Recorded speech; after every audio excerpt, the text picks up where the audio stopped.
Hallo ihr Lieben, herzlich willkommen auf meinem YouTube-Channel Einfach Carrie. Ja, wie es der Name schon so sagt, ich heiße Carrie und ich wollte heute mit euch über ein paar wichtige Dinge sprechen, die jeder Wanderanfänger wissen sollte. Hintergrund ist der, dass mich auch immer mehr Freunde aus meinem Bekanntenkreis nach Tipps fragen, wenn sie das erste Mal wandern gehen wollen. Und deswegen habe ich gedacht, wir sprechen da einfach mal gemeinsam drüber. Dann starten wir mal. Das Allerwichtigste, was ihr auf jeden Fall braucht für eure erste Wanderung, sind Wanderschuhe. Bei den anderen Dingen könnt ihr euch wahrscheinlich auch irgendwie aushelfen oder einige Sachen sind für die ersten kleinen Tagestouren auch gar nicht so notwendig. Vor allen Dingen nicht, wenn das Wetter mitspielt. Das A und O sind auf jeden Fall vernünftige Wanderschuhe. Da gibt es Unterschiede je nach Terrain und Trittsicherheit, sei es Trailrunner, so wie ich sie mittlerweile trage. Ihr könnt knöchelhohe Wanderschuhe mit Gore-Tex tragen, die dann eher euch ein bisschen mehr abstützen, die ein bisschen fester sind und bei so herbstlichem Wetter helfen, dass eure Füße nicht nass werden. Und wenn ihr richtige Bergtouren macht, da braucht ihr natürlich auch richtig feste Schuhe. Was ihr aber auf jeden Fall beachten solltet, ist, dass ihr definitiv eine Nummer größer eure Wanderschuhe kauft, als ihr tatsächlich tragt, weil eure Füße bei langen Wanderungen ein bisschen anschwellen können. Und vor allen Dingen, wenn ihr bergab lauft, werdet ihr sonst mit den Zehen unangenehm an den Schuh stoßen, was tatsächlich auch zu Verletzungen führen kann. Dementsprechend kauft auf jeden Fall eure Schuhe immer eine Nummer größer. Der zweite Punkt, was ihr auf jeden Fall beachten solltet, sind gute Wandersocken. Und mit gut meine ich auf jeden Fall passende Wandersocken, also die dürfen nicht zu groß sein, weil das Problem ist, sobald ihr irgendwas am Fuß oder am Schuh habt, was irgendwie ein bisschen scheuert, was ein bisschen locker ist, dann ist die Gefahr groß, dass ihr euch eine Blase zulegt. Dementsprechend habt gute Wandersocken und tragt nicht irgendwie die alten Tennissocken, die ihr sonst irgendwie beim Sport tragt. Ich komme für so Tagestouren, so einfache Tagestouren ganz gut mit diesen von Decathlon hier zurecht. Das sind Synthetiksocken. Ja, die haben auf jeden Fall an den entsprechenden Stellen, also so ein bisschen an der Hacke, an der Ferse und vorne im Fußbereich sind die ein bisschen gepolstert, was euch auf jeden Fall hilft. Und wie gesagt, dadurch, dass das Synthetiksocken sind die perfekt für Tagestouren, kürzere Wanderungen. Wenn ich längere Wanderungen mache oder wenn ihr längere Wanderungen, also wenn ihr zum Beispiel Hüttentouren machen wollt oder Fernwanderungen, Jakobsweg, you name it, dann empfehle ich euch auf jeden Fall etwas bessere Socken, und zwar besser im Sinne von Qualität, nämlich Merino-Socken. Also bei längeren Touren auf jeden Fall Merino-Socken. Die haben einfach den Vorteil, dass ihr sie mehrere Tage am Stück tragen könnt und sie einfach nicht anfangen zu müffeln. Genau. Also, erster Punkt, gute Schuhe. Zweiter Punkt, vernünftige Socken. Und dritter Punkt, was ich euch auch noch empfehlen kann: Wenn ihr ganz neue Wanderschuhe habt und ihr sie gerade einlauft, dann empfehle ich euch auf jeden Fall, eure Füße zu tapen. Also ihr könnt, das ist so medizinisches Tape, so wie Pflaster.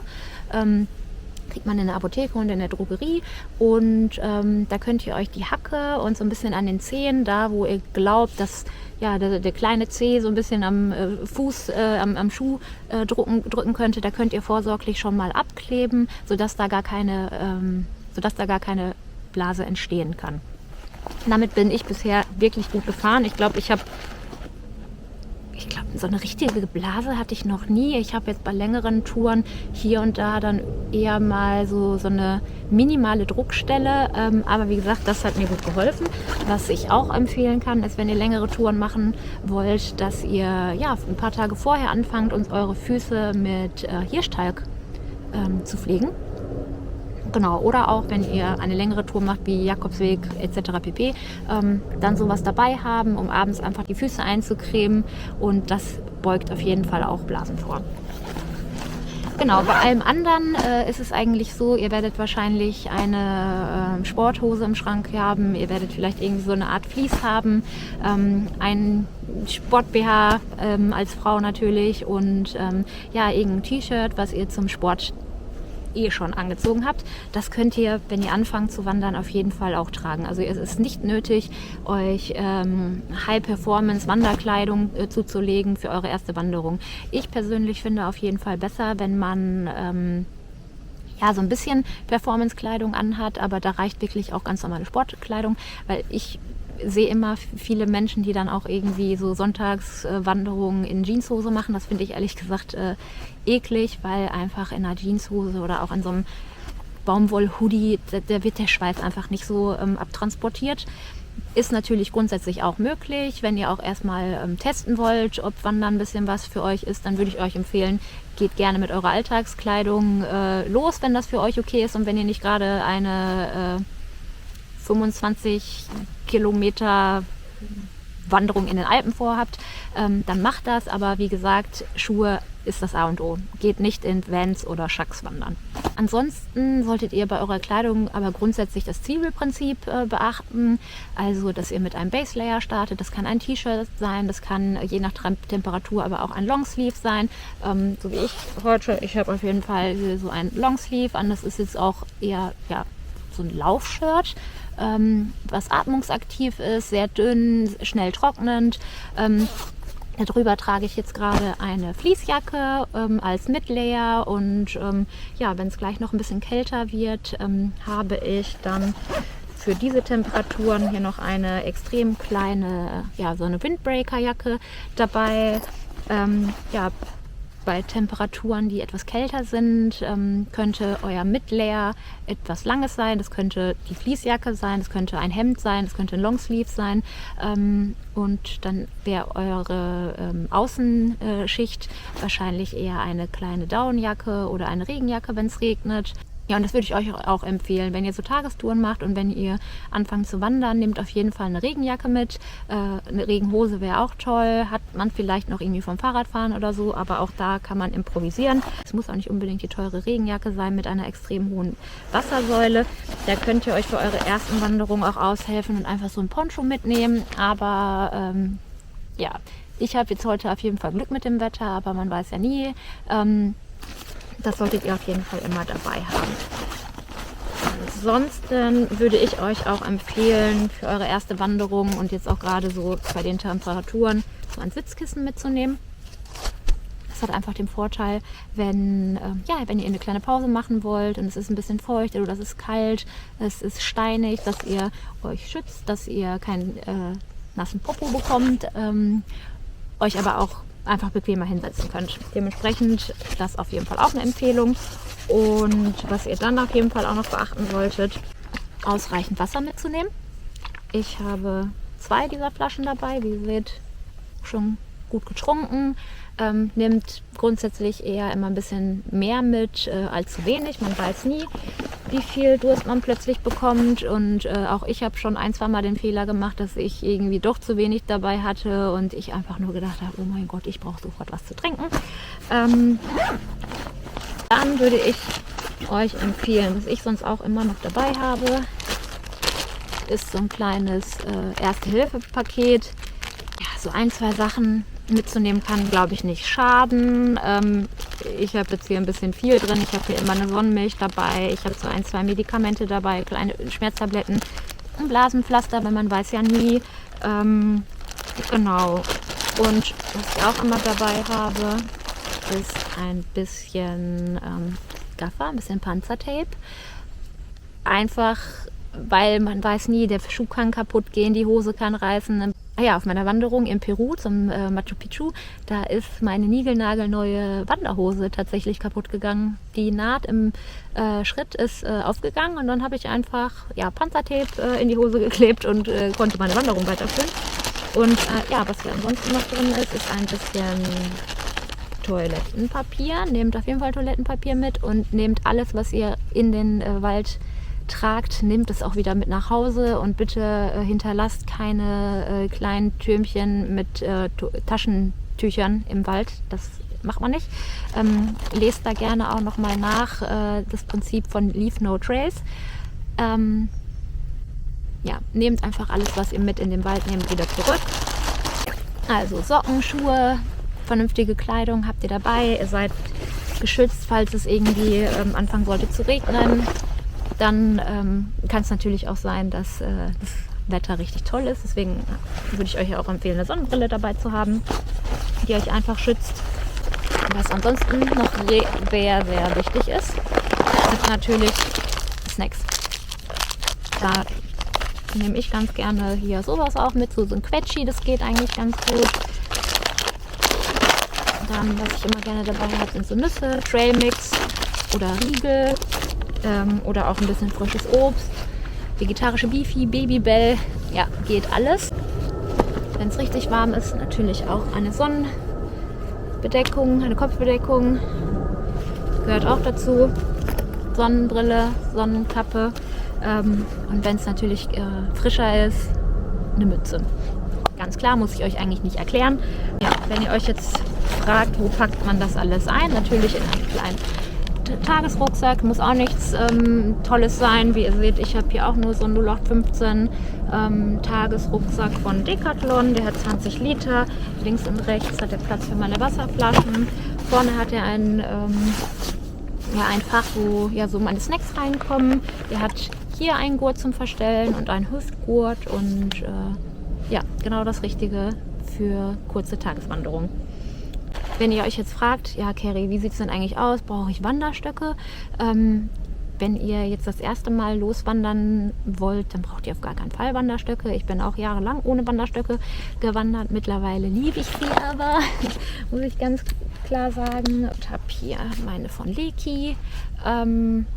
Die helfen euch vor allen Dingen, wenn ihr längere Touren macht, wenn ihr nicht so trittsicher seid und wenn ihr Trekking macht, weil der Vorteil von Trekkingstöcken oder Wanderstöcken ist einfach, dass ihr aufgrund der Stöcke Gewicht verlagern könnt. Also es entlastet einfach die Knie. Das merke ich nämlich immer, wenn ich dann mit meinem größeren Rucksack unterwegs bin. Es unterstützt ungemein einfach eure Knie und eure Füße zu entlasten. Also zum Beispiel auf dem Jakobsweg damals sind wir ohne Wanderstöcke gewandert und so nach 18 Kilometern und meinem fetten Rucksack, da habe ich es halt schon in den Knien gemerkt und mittlerweile mit Wanderstöcken halte ich eigentlich ganz gut durch. Und beim Auf- und Ablaufen, also wenn ihr Höhenmeter auf eurer Wanderung habt, dann entlastet das auf jeden Fall auch. Der ein oder andere hat schon mal gehört, dass vor allen Dingen beim Berg runtergehen viele nachher Knieprobleme haben und da helfen euch auch die Wanderstöcke. Worauf ihr hier auf jeden Fall achten solltet, ist auf die korrekte Länge. Ihr solltet die auf jeden Fall korrekt einstellen. Da stellt ihr euch dann so hin und schaut dann, dass ihr einen 90-Grad-Winkel habt und beim Runterlaufen könnt ihr die Stöcke etwas länger einstellen und beim Bergauflaufen macht ihr sie ein bisschen kürzer, damit ihr euch einfach besser abstützen könnt. Dann hier nochmal ein Tipp, viele Leute benutzen die Schlaufen falsch. Wichtig ist nämlich, dass ihr von unten an eure Schlaufen einsteigt. Ihr müsst die halt dann so, kommt von unten und umgreift dann die Schlaufe und den Griff. Das ist wichtig, um einmal dieses Gewicht einfach verlagern zu können, weil so transportiert ihr halt schon das Gewicht, was ihr auf dem Rücken, auf den Schultern, im Körper habt, so ein bisschen auf die Schlaufe und transportiert dann die Energie in den Wanderstock. Und auch wenn irgendwas passiert, wenn ihr stürzt, seid ihr hier einfach viel sicherer als so. Jetzt musste ich gerade erstmal überlegen, wie es falsch ist. So viel zu den wichtigsten Dingen, die ihr bei eurer ersten Wanderung beachten sollt. Also nochmal zusammengefasst, ihr braucht vernünftige Schuhe. Das heißt aber nicht, dass ihr unbedingt die 200 € Markenwanderschuhe oder die Bergstiefel braucht, sondern einfach nur einen vernünftigen Wanderschuh, eine Nummer größer und gut eingelaufen. Ja. Beim Einlaufen könnt ihr darauf achten, dass ihr eure Füße vorab tapet, sodass ihr nicht in die Bredouille kommt, dass ihr im Nachgang dann Blasenpflaster benötigt. Dritter Punkt, ihr solltet auf jeden Fall vernünftige Wandersocken tragen. Die können auch von Decathlon sein, auch gerne Synthetik. Wenn ihr längere Touren plant, dann würde ich euch auf jeden Fall Merino-Socken empfehlen und achtet auf jeden Fall bei eurer Sockenwahl darauf, dass ihr gepolsterte Socken benutzt. Bei der Kleidung würde ich euch auf jeden Fall das altbekannte Zwiebelprinzip empfehlen. Nehmt auf jeden Fall auch einen Regenschutz mit oder einen Sonnenschutz, je nach Wetter. Und klar, wenn ihr das Wandern für euch schon entdeckt habt, dann macht es sicherlich Sinn, auch in eine vernünftige Regenjacke und eine Wanderhose zu investieren oder vielleicht auch ein Wanderhemd. Aber am Anfang tut es auch die Laufleggings oder eure Sporthose, euer T-Shirt, was ihr auch im Fitnessstudio tragt.